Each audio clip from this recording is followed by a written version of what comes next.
If you are this type of expat or repat, you may want to consider avoiding many countries in Africa. And in this video, I'm going to explain to you why. Hey, Jason here. If you're new to the channel, I'm 10 years in the game now as an expat slash nomad. I'm on my fourth country, third continent, here in the southern region of Africa in Lusaka, Zambia.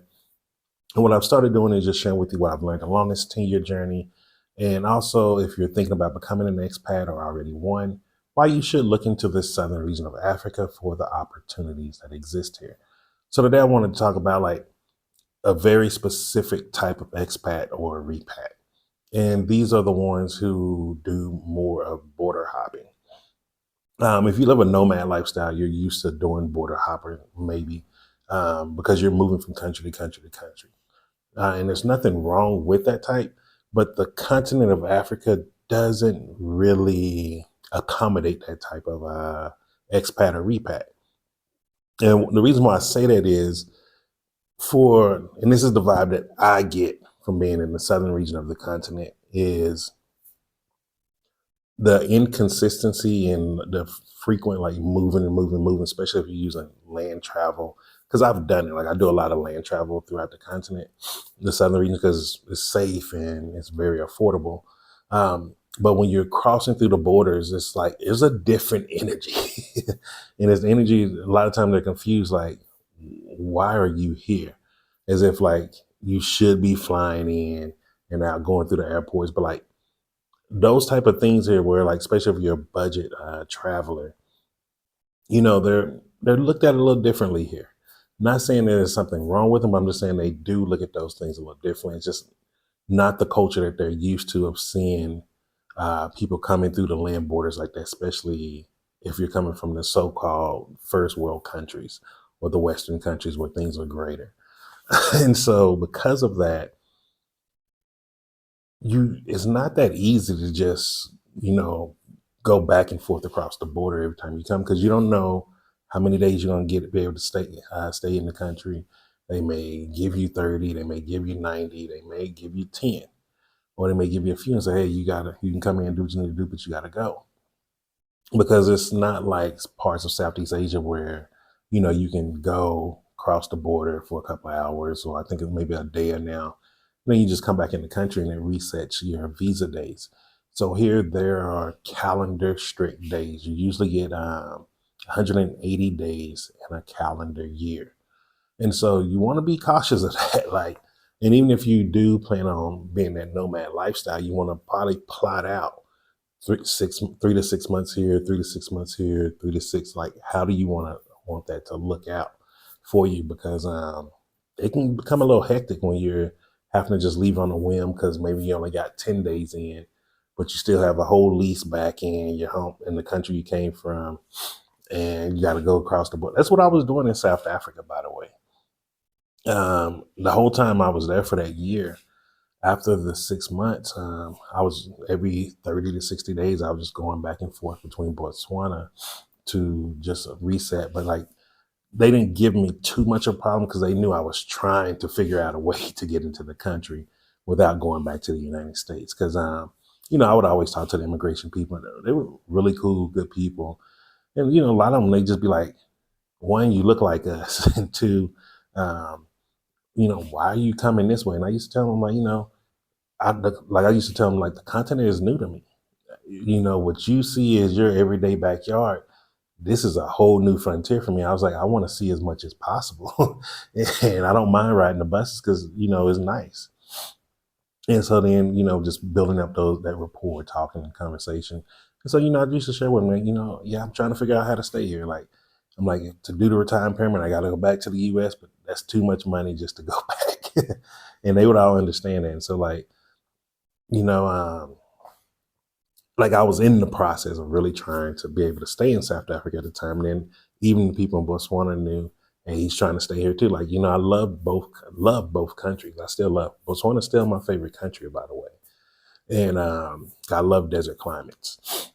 And even there, that people knew I was going through the immigration, doing everything.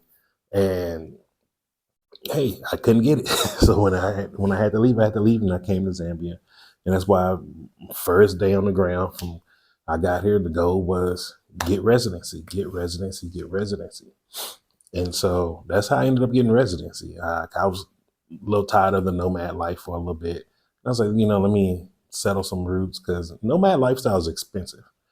I don't know why people don't tell the truth. Like living a nomad life is expensive. Um, and for me, at least, I can say this: like, I don't like to do really, really subpar living. Like, just got maybe in places where it's not as expensive, but it's like I don't do hostels and stuff. Like, I tried that once in Colombia, and I was just like, nah, this not my vibe. Nothing against it is for some people, but I was like, for me, I need my own space. I think maybe it's because I'm from Texas, and we're used to a little bit of space out there.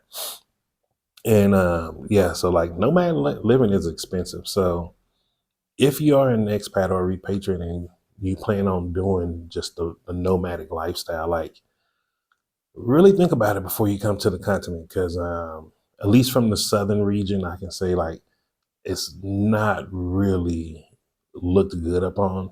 Um, it's not normal. I think it's just something that they're not used to. Because, like, I'll tell you this, like, most of the countries, a lot of countries have some form of a retirement permit or visa. Um, it's just the thing is, a lot of them, I don't think they're aware of it enough because there's not enough people who come in for those reasons. They're used to the traditional investors, or you coming in through an NGO, or those traditional means of how things was coming here. And so, like, the continent is not. This is one of the things. Like, I'm really hoping a lot of countries readdress some of their immigration laws to really target retired military and retired government workers from the U.S. and from the U.K. because it's a lot of retirement money that can be in the continent, producing businesses. Really hitting. I don't know if you can see that my board back there. I don't want to grab it, but it hits the small business or in the big business categories, because that's a lot of businesses that can be opening up and expanding, and that's a whole economic boost to a lot of these countries. That's why I talk a lot about Zambia's actual retirement permit. I will say this now: they have changed one thing, and I'm switching a little. They have changed one thing, which is now there is a minimum age requirement of 55 years old. However, there may be a workaround on that by case basis. You need to get with a lawyer and speak with that. I am not a lawyer. If you need a lawyer and you're serious about doing that, I can recommend someone to you. I do not get paid from this. That is not one of my revenue streams. I'll let you know every last one of my revenue streams as I'm opening them up here. That is not one. That's just something I feel like, and I want to just always reiterate this: before you try to do anything within the country, focus on getting your residency first. Once that clock stops, you can do whatever you want. You have as much time to focus on buying land. You can open up as many businesses. You can travel as much, but stop the clock for residency first. So if you are under 55 years of age, but you're like retired military or retired government worker, there may be a workaround for you case by case. And so you will really need to speak to the lawyer and let him give you a better opinion when it comes to that. I can't give you opinions on that. But yeah, that's about it for today. If you have any questions, just hit them down below and I'll get to them. And yeah, I'm sorry to say it, but like I still feel like the continent is for everyone. There's a lot of opportunities out here, but their immigration policies, for what I'm seeing in a lot of places, I'm even looking at other countries just to see what other type of retirement permits are out here.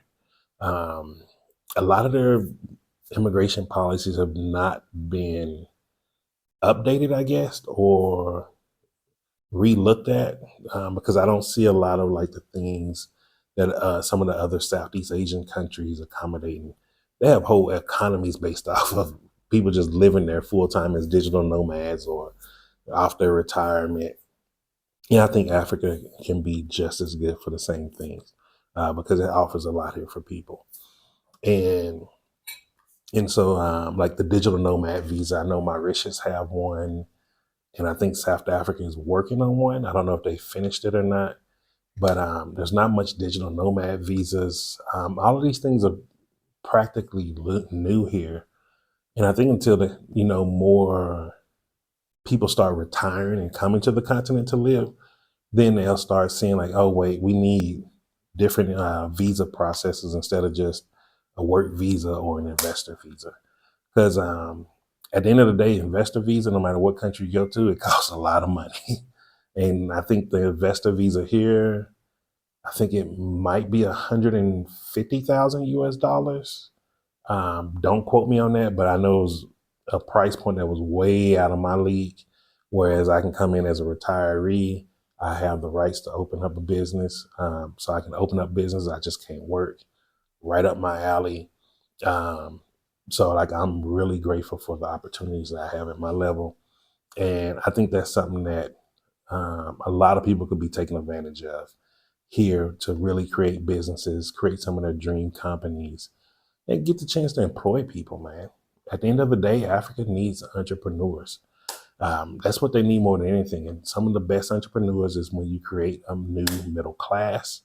One of the ways to create a brand new middle class is through immigration. And through immigration, you can start taking some of the retired best of other countries, bringing them into your country and letting them be able to open up and live their dreams. Like if you have somebody that's coming from the US, they can now open up their bakery shop that they just been dreaming of doing for the last 15 years. Guess what? They have the disposable income to keep their business going. It's a passion project for them, so there's going to be a lot of love behind it. They're going to be good to the people that are employed there. They're going to probably be paying them way above what would be the normal salary rate. And the person is going to be able to learn a new skill. That is all benefits for the countries here. And I'm going to keep talking about these because I know there's people in immigration who watch the channel. I appreciate you. But we all got to start coming together and making Africa more desirable and telling the truth about some of these countries. And also start maybe if we can start getting the process rolling of some of these policies being updated, so African countries can really take advantage of some really great people from other countries and bring them here and create a whole new middle class sector that's majority entrepreneurs. Yo, if you can see the picture I see in my head, you'll be like, yo, that's beautiful. But just remember this, I'm Jason, and success is simple once you know how.